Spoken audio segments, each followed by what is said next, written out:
Salam, hər vaxtınız xeyir olsun. Məlum olduğu kimi artıq qəbul imtahanına sayılı günlər demək olar ki, sayılı günlər qalıb. Elə də çox günlər qalmayıb və biz bundan istifadə edərək sizin üçün blok sınaqlarını daha çox paylaşırıq. Keçən dəfəsində Kaspi sınaqlarını paylaşmışdıq. Bu dəfə də güvən hazırlıq kurslarının hazırladığı test tapşırıqlarının, yəni 11-ci sınağının izahatını sizə verəcəyik. Suallarımıza keçid alaq. Sualımıza gelirik ki, Hülakülər dövlətindən fərqli olaraq Şirvanşahlar dövləti Qızıl Ordunun hücumuna qarşı mübarizə aparıb. Hər iki mübarizə aparıb. Yəni ona görə bir aid olmaz.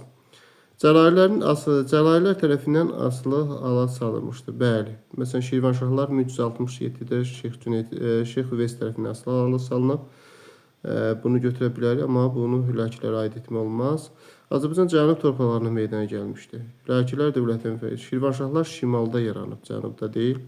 Xarəzmşah Cəlaləddin yürüşdə məruz qalmışdı. Bəli, Hülakilərdən fərqli olaraq Xarəzmşah Cəlaləddin, çünki Hülakilər dövründə heç məsələn Cəlaləddin hər hansı bir Cəlaləddin yürüşü 1225-ci ilə aid olduğu üçün Hülakilər dövlətinə aid götürülmür, amma Şirvanşahlar dövlətinə aid götürə bilərik. Deməli, sualın doğru cavabı 2-4, yəni A variantında doğru cavabımız verilib. Növbəti 62-ci sualda qeyd edilir ki, uyğunluğu müəyyən edin. 30 illik müharibəyə qoşulmayan İngiltərə idi. A 3-ə aid olar. Baş Ştatları adının məclisin çağırılması təbii ki, Fransaya aiddir. B 1-ə aid olar. Thomas Münchenin başçılığı üsyan Almaniyaya aiddir. C 2-yə aiddir. 19-cu yüzilliyə qədər dağınıq vəziyyətdə olub, yenə də bu Almaniyaya aiddir. Tudorlar sülaləsinin hökmranlıq etməsi isə İngiltərəyə aiddir. Deməli, burada bir də A-Y olur. Yəni, diqqətlə baxaq. Bir də A-Y cavabı yoxdur. 2-də C-dir. 2-də oldu C-dir. Deməli, bir də A-Y 30 illik müharibəyə qoşulmayan İngiltərə qoşulmamışdı. Amma burada Y, Tudorların hökmranlıq etməsi, uyğunluğu müəyyən edin. Bəli. Qoşulmaması, Baş Ştatların məclisin çağırılması. 2-də CD-yə baxaq. CD.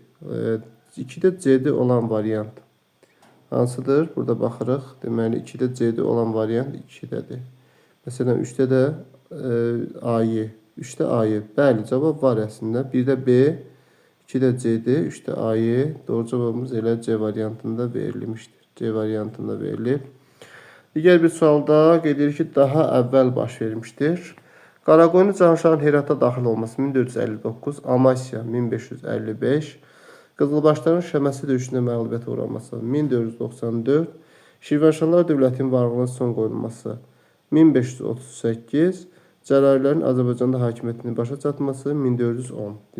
Daha əvvəl baş verdiyini qeyd edirsə, burada təbii ki, yenə də bunu sadaladıq və cavabımız burada Qaraqoyunlu Cahanşahın Herata daxil olması digərlərindən daha əvvəl baş vermişdir. Deməli, daha doğrusu Qaraqoyunlu Herata daxil olması 1459-dur. Cəlalilərin Azərbaycan hakimiyyətinin başa çatması, yəni Y daha əvvəldə baş verir. Digər bir sualda İngiltərədə feodallar qalxan pulu adında xüsusi vergi verirdilər. Həmin ödənişin hesabına kral hərbi xidmətə muzlu cəngavərlər cəlb eləyirdi. Verilən hər iki hadisə cəhət nəyə göstərir? Bu, 2-ci Henrixdən söhbət gedir burada. Burada da 2-ci Henrixin adını qeyd edirik.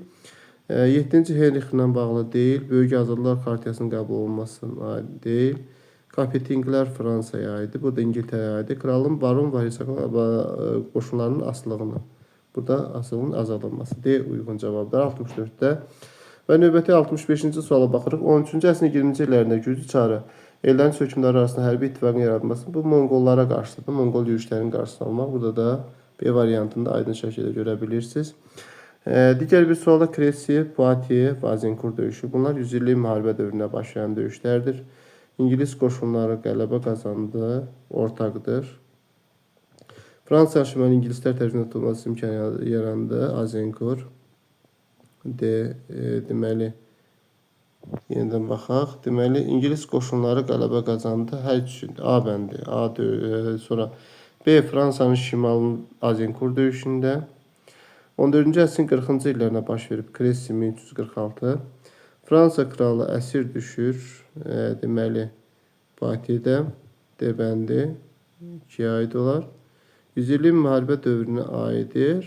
Bunların hər biri 100 illik müharibə dövrünə aiddir. Deməli, 4-də olmalıdır A, Y cavabı. 4-də də A, Y olan cavabımız təbii ki, B variantında verilmişdir. Yəni 1-də C olur, 2-də D, 3-də B olur, 4-də isə A, Y olur. Digər bir suala baxsaq, yəni bu 66 və 67-ci sualda Həsən bəy Bayandur 1468-ci sonunda Qaraqoyun hökmdar Həsənəy ilə qalib gələrək Təbrizi tutdu. Beləliklə paytaxt Təbriz olan Azərbaycan Ağqoyunlu dövləti yarandı. Qonşuluğunda yeni dövlətin yaranması ilə barışmaq istəməyən Teymur Əbisəyi qüvvələrin müqayisəsində mühasirəyə alınaraq darmadağın edildi. Bundan sonra əsas rəqib Osmanlı imperiyası idi. İndi mətndə bəhs olan fəaliyyətinə bəslən Ağqoyunlu hökmdarının Qaraqoyunlu Cahanşahla ümumi cəhətin. Bu təbii ki, Həsən padşahdan söhbət gedir mənbədə. Qaraqoyunlu Cahanşah ümumi cəhəti Osmanlı qoşunlarına qələbə qazanması. Xeyr, bu yanlış olar. Cahanşah Osmanlı ilə müharibə aparmayıb. Təbrizdə yeni dövlətin əsasını qoyması. Cahanşah yeni dövlət qurmayıb. Səfəvilərə qarşı Şirvanşahlarla müttəfiq olun, münasibətləri saxlanması. Bu da Həsən padşahla əlaqəsi yoxdur. Bayandurlu nəsli məhsul olan Həsən padşah idi. Teymur Əbisəy ilə mübarizə aparması. Y uyğun cavabdır 67-ci sualda.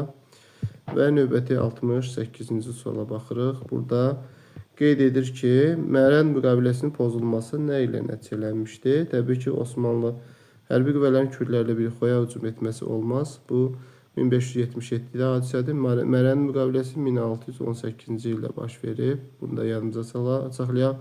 Orduba əhalisinin Osmanlıya qarşı üsyan qaldırması 1603-dür. Osmanlı dövlətinin daxili çəkişmələrdən istifadə Şah Abbasın hərbi əməliyyatlar başlaması. Doğru cavabımız budur. Yəni orada 2-ci Osmanın öldürülməsindən istifadə edib yeni hərbi əməliyyatlar başlayır. 69-cu sualda deyir ki, tarixi proseslərin məntiqi acığı müəyyən edin. Ərzincanda Qızılbaşların müşavirəsinin toplanması olub 1500-də. Cabanı döyüşü isə Cabani də 1500-dədir. İndi yəqin ki, ardıcılığı soruşur burada. Şirvanşahların Səfəvi dövlətinin asılı qəbul etməsi yanlışdır. İlk zərbənin Şirvanşah Fərrux Yasara vurulması. Deməli, bu Ərzincan müşavirəsinin ilk zərbənin Fərrux Yasara verilməsi nəzərdə tutulur. Deməli, K olmalıdır B bəndi. Cabani döyüşü baş verir və nəticədə Ərəb-İraqı ilə bağlı da ola bilməz. Səfəvi qoşunlarının qələbə qazanması. D-də, deməli, 2-də B olmalıdır. 3-də isə, 4-də isə D, yəni D variantında öz əksini tapıb. Digər bir sualda Qızıl Ordu dövlətinin parçalanması nəticəsində meydana gəlmiş dövlətləri müəyyən edin. Uyğur xaqanlığı olmaz, götürmürük. Teymurilər dövləti də olmaz. Burada məlumdur ki, 3-4, yəni A uyğun cavab olar. 71-ci sual Azərbaycan intibah mədəniyyəti. İntibah mədəniyyəti götürürük biz 11, deməli, və 12-ci əsrləri götürürük. Əbdüləziz ibn Şərəfəddin Tiyan hazırlayıb 1399, bu 14-cü əsrə aiddir. Məsud Davudoğlu Qızıl qalasını götürə bilərik, 13-cü əsrə aiddir. Nəsrəddin Tusi Marağa 13-cü əsrə aiddir. Qarabağla Başdaq 13-dür. Cəmiyyət Təvərrüqdə 13-dür. Yəni B uyğun cavab olar. 72-ci sualda Əsəd döyüşündən sonra Qaraqoyunlu bağlı. Əsəd döyüşündən sonradır. Əsəd döyüşü 1410-dur. Deyir ki, bundan sonra Qaraqoyunlar və Almabulağı Əsəd döyüşündən sonra Qaraqoyunlar, Almabulağı döyüşündən sonra Səfəvilər Osmanlı ilə müharibə başladılar. Xeyr, Qaraqoyunlar Osmanlı müharibə başlamayıblar. Təbrizdə yeni dövlətin əsasını, burada artıq dövlət qurulmuşdu. Ərəb-İraqını ələ keçirmişdilər. Bəli, Ərəb-İraqını ələ keçirir. Əsəd döyüşündən sonra Qaraqoyunlar Ərəb-İraqını ələ keçirirlər. Yəni, burada Bağdad daxmalı Ərəb-İraqını ələ keçirməsi ilə bağlı idi. Cəlaili Sultan Əhməd üzərinə qələbə. Teymurlərin tabelindən xilas olmuşlar. Səhvdir bu. Vahid dövlətin tərkibində birləşdirməyiblər. Səhvdir. Burada elə C uyğundur. 72-ci sualda. Və növbəti 73-cü suala baxırıq. 73-də qeyd edilir ki, xəritədə rəqəmlərlə işarələnmiş şəhərlərin 13-cü illiyə aid olan üsyanların baş verməsinin səbəbi nə idi? Xəritədə rəqəmlər işarələnmiş şəhərlərin 13-cü illikdə üsyanlar, məsələn 13-cü illikdə üsyanlar Cəlaləddinə qarşı yəqin ki baş verib. Bu Naxçıvanda baş vermişdir və Təbrizdə baş vermişdir. Sultaniyədə baş verib, bir də Xoy şəhərində baş verib. Burada da 1-3-ü götürə bilərik. Yəni burada deyir ki, Qızıl Orduya qarşı, Qızıl Ordunun hücumları olmaz 13-cü illikdə üsyanlar baş verməsi. Teymurilərlə də bağlı olmaz. Çünki Teymurilər dövləti heç yox idi. 1370-də yaranıb. Çobani zülmü də 13-cü yüzillikdə olmaz. Məlik Əşrəfə qarşı da 14-cü yüzillik olar. Bir yerdən başqa yerə köç etməsi haqqında 1314-cü əsr aydı. Bu da Cəlaləddinin canişinlərin özbaşınalıqlarıdır. Uyğun cavablar. Digər bir sualda 2-ci əsrin eradan əvvəl 2-ci əsrin 20-ci illərində Romada senat və bir də 7-ci əsrin İngiltərədə parlamentin fəaliyyəti nə idi? Seçki orqanı respublika təşkil edildi. Xeyr. Respublika 2-ci əsrin 20-ci illərində Romada təşkil olunmayıb. Çəpərləmələr İngiltərəyə aiddir. Şəhər özünü idarə hüququ qazandı, səhvdir. Torpaqlar kəndlərin mülkiyyətinə çevrilmədi. İngiltərə parlamentin qəbul etdiyi qanunlar və Romada senatın qəbul etdiyi. Şəhərlər özünü idarə hüququ qazandı. Kəndlərin mülkiyyətinə verilmədi. Yəqin ki, burada kəndlərin mülkiyyəti şəxsən asılı olan kəndlər təkmil hala salındı. Burada Roma ilə nə əlaqəsi var? Bunu da götürə bilmərik. Yəni, bunu İngiltərə ilə bağlı parlamentin verdiyi qərar. Bu torpaq kəndlərin mülkiyyətinə verilmədi, çevrilmədi olar. Yəni, D uyğun cavab olar. Digər bir sualda, 75-ci sualda Son Tunc və ilk Dəmir dövründə Azərbaycan tayfalarının qədim şərq ölkələrinin ticarət əlaqələrini saxladığını göstərir. Salman Asarın kitabəsi deyil, Manna ilə bağlıdır bu. Baba Dərviş, Gültəpə, Sərkərtəpə yaşayış yeri birinci ibadət evləri də olmaz. Son Tunc və Erkən Tunc aidi. Aşur yazısının ya da Xocaldan tapılmış muncuq olar. Bəli, ticarət əlaqələri budur. Şamaxı pul dəfinələri götürmək olmaz. Bu Albaniya aiddir. Asur Manna hökmünə Sirdaqqa şəhərinin alınmış müqavilədə aidliyi yoxdur. Elə C uyğun cavabdır. Mərzban bin Məhəmmədlə Uzun Həsənin ortaq cəhətini soruşur. Qanunnamə hazırlaşmışlar, düzdür. Qanunnamə hazırlayıblar. Vahid dövlətə birləşdirməyib. Bu Mərzban bin Məhəmmədə aiddir vahid dövləti birləşmək. Mərkəzləşmiş dövlət yaratmışdılar. Xeyr, mərkəzləşmiş dövlət Uzun Həsənin mərkəzləşmə deyildi. 4 uyğundur. 1-4 B variantında göstərilib. 76-cı sualda və növbəti 77-ci suala baxsaq, burada qeyd edilir ki, 17-ci yüzilliyin birinci yarısında İngiltərədə burjuaziyanı narazı salan məsələlər. Birinci yarısında hökumətin ayrı-ayrı şəxslərə inhisar hüququ verilməsi, kralın proteksionizm tədbirlərinə əsasən iqtisadi proteksionizm siyasəti, çəpərləmələrin rəsmi şəkildə icazə verilməsi. Çəpərləmələr 16-cı əsrdə var idi bu. İcazə verilməsi. Proteksionizm siyasəti da olmaz. Burada 1 ilə 3 olardı.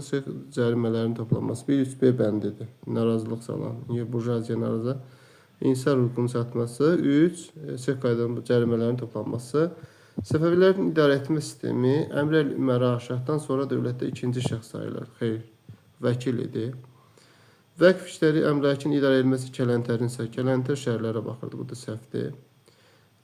Deməli, burada 3, 4, 5 olar. Yəni, 2 cavabımız səhvdirsə, burada doğru cavabımız əmr-əl üməra ikinci şəxs sayılırdı. Səhvdir və işlərin idarə Kələntərdə deyildi. Deməli, 3, 4, 5-dirsə, vəkil dini dünyəvi işlər müavinidir. Maliyyə işlərinə vəzir baxırdı. Məşvərətçi olaraq Ali Məclis vardı. Burada E variantı uyğun cavab olur. 78-də və 79-cu sualda qeyd edilir ki, Xəzər xaqanlığının Bizans dövləti ilə ortaq və Frank dövlətindən fərqli cəhətləri. Saks tayfaları ilə mübarizə deyil, səhvdir. Əslində Franklar aparmışlar. Səlcuqlar tərəfindən məğlubiyyətə uğratması. Bunun Xəzər xaqanlığı Bizansdan heç bir aidliyi yoxdur. Klassik feodalizm dövründə yaranmışdı. Xəzər xaqanlığının Bizans dövlətinin oxşar. Klassik feodalizm dövründə yaranmayıb, erkən orta əsrlərdə yaranıb. Peçeniklərin basqınlarına məruz qalması. Bəli. Xəzər xaqanlığı da məruz qalmışdı. Bizansda 1091-ci ildə məruz qalıb. Frank dövlətində olsa bu mümkün olmamışdır. Ona görə də uyğun cavabımız D variantıdır. Avropa yerləşməsinin qarşısının alınması bu Franklara da aiddir. Xəzər xaqanlığının ortaq cəhətlidir. Yəni D uyğun cavabdır. Növbəti 80-ci sualda 8-ci əsrin ikinci yarısı və 7-ci əsrin ortalarında Manna dövlətində Kimmerlərin məskunlaşması 7-ci əsrdədir. Sarıqonla müqavilə 8-ci əsrdədir. Mərkəzi hakimiyyətə qarşı üsyanların baş verməsi. Bəli.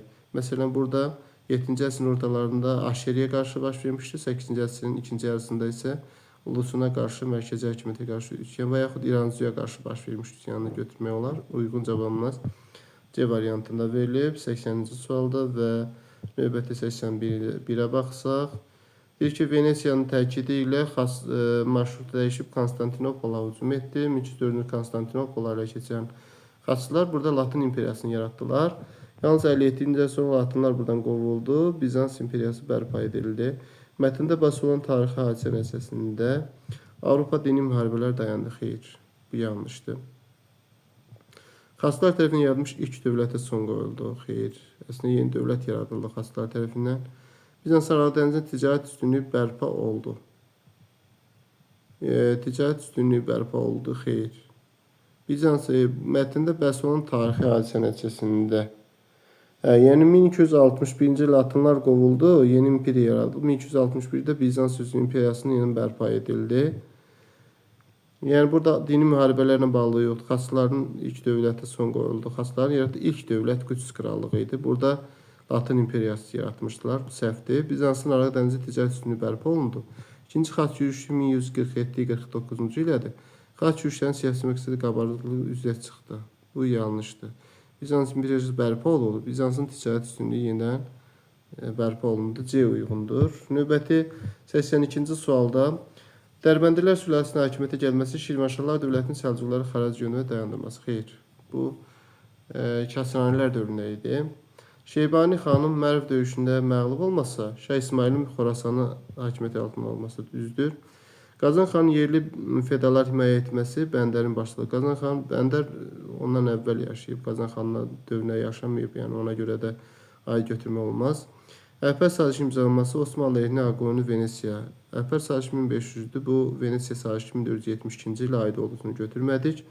Qızılordu xanı Cəni bəyin Təbrizə daxil olması, Hülakülər dövlətinin süquta uğranması düzdür. Yəni burada 2-5B variantı uyğun cavab olur. 83-cü suala baxsaq, Şirvanşah 1-ci İbrahimin Qara Yusif ilə toqquşmasına gətirib çıxardan amillər nədən ibarətdir? Şirvanşah 1-ci İbrahimin Qara Yusif ilə toqquşması. Şirvanşah 1-ci İbrahimin öz hakimiyyətini Şərqi Gürcistana yayması doğrudur. Bunu götürmək olmaz. Olar daha doğrusu. Şirvan qoşunlarının Osmanlı hücumlarına qarşı müqavimət göstərməməsi. Osmanlı müqavimət göstərib. Şirvan hökmündə Qaraqoyunlar mübarizə aparan Sultan Əhmədi müdafiə etməsi. Elə burada 1-3 uyğun cavabdır. 1-dən 3-ü götürürük. 1 və 3-ü uyğun olaraq götürürük. Digər bir sualı xronoloji ardıcıq. Vasco da Gama'nın Hindistanın dəniz yolunu kəşf etməsi 1492, İngiltərə parlamenti 1265, 30 ilin müharibənin başlaması 1618, İkinci Urbanın Clermontda çıxışı 1095. Əvvəlcə 4 olmalıdır. Sonra 2 olmalıdır. Sonra 1 olmalıdır və 30 ilin 4, 2, 1, 3 olmalıdır. 84-cü sualda və növbəti 85-ə baxsaq. 85-də qeyd edilir ki, Sacilər və Qaraqoyun dövlətləri arasında ortaq xüsusiyyətlər Ərəb xilafətinin xərac verməkdəndir. Bu Sacillərə aiddir. Çünki Qaraqoyunlar dövründə mövcud olmayıb. Azərbaycan cənub torpaqlarında yaranması, bəli, cənubda yaranıb, paytaxtda Təbriz və yaxud da Ərdəbil şəhərləri marağa olub. Şirvanşahlar dövlətinin asılı hala salınması, hər ikisi asılı hala salıb, doğrudur. Samanilərə qarşı Sacilər mübarizə aparıb, burada da 2 ilə 3 uyğun cavab olur. Digər bir sualda 16-cı yüzün əvvəllərində Səfəvi dövlətinin Səfəvi Osmanlı müharibəsinin başlanmasının 16-cı yüzilliyin əvvəllərində Səfəvilər qiyam qalmış Əlqas Mirzənin qiyamı 1547-ci illədir. Bu da əvvəllərdən söhbət gedir. Osmanlı Sultanı üst dövlətin sərhədini Şərqi Anadoluya qədər genişləndirməsidir. Bu təbii ki 1-ci Səlimlə Şah İsmail arasında olan döyüşdən söhbət gedir. Səfəvi şəhərin Şərqi Anadolu yürüş edən Muşa qədər ərazilərini təmin etməsi bu 1555-də idi. Aid götürmək olmaz. Burada bir də 4'tür. Yəni burada götürürük 2 ilə 4'ü uyğun cavab. Digər bir sualda uyğunluğu müəyyən Rekonkista reformasiya hərəkatı. Burada bir rekonkista deyək ki 2 reformasiya. Xristian kilsəsinin qərb və şərq bölünməsi, qərb və şərq kilsələrinin bölünməsi 1054'dür. Bu heç birinə aid olmaz. İngiltərə Anglikan kilsəsi meydana gəldi. Reformasiya dövründədir. B 2'yə aid olar. Sonra Kordova xilafəti bir sıra əmirləri parçalanma 11-ci əsrdədir. C də heç birinə aid olmur. Almaniyanın siyasi parçalanması gücləndi. Bunun siyasi parçalanması gücləndi. Granada əmirliyi süquta uğradıldı. Granada Rekonkista hərəkatı dövründədir. Siyasi parçalanması gücləndi. Bu Vestfaliya sülhünə əsasən idi. Bunda reformasiya götürək. Bunu da reformasiya götürə bilərik. D-ni götürür reformasiyaya. Deməli, Y və BD olur. Doğru cavab. Növbəti gəlir 88-ci sualda. Deməli, növbəti gəlir burada situasiya tipli tapşırıqlarda. Prokopi yazır ki, Üstünyanın sərkərdəsi Belisarı vandalara qarşı göndərmişdi. Sözlərinə görə Belisar Heratəmi sürətlə Karfageni ələ keçirdi. İtaliya uğruna gedən savaş Prokopinin təsvirinə daha mükəmməl təşkil olunur. Oskotlara qarşı mübarizə bir neçə davam edən, ölkəni viran qoyan ağır mübarizə kimi təqdim edir. Şərqdə farslara müharibəsinə qəti qələbə davam gətirdi. Müharibə yalnız bitib tükənmə xərcləri səbəb oldu ki, böyük məbləğ satın alındı. Çünki imperator hər il xərac ödəməyə məcbur oldu. Justinian haqqında mənbədən söhbət gedir burada. Tarixi bilən əsasən Bizans imperatorunun hərbi yürüşlərinin əsas məqsədini təbii ki, işğalçılıq müharibələri idi. Yeni ərazilər əldə etməkdir. Romanın ərazisini bərpa etmək. Oskotlara qarşı mübarizənin nəticəsində hansı ərazidir? Oskotlarla mübarizə İtaliyada, Şimali İtaliya ərazisi ələ keçirildi. Sonra digər bir məsələ, mənbənin sonunda verilmiş tarixə əsasında İmperator Justinianın sülh müqaviləsini bağladığı dövlətin Justinianın sülh müqaviləsi bağladığı sonuna verilmiş tarixə hadisə əsasən İmperator Justinianın sülh müqaviləsi Bizansla məsələn Bizansla sülh müqaviləsi imzalayıb da onu götürə bilərik.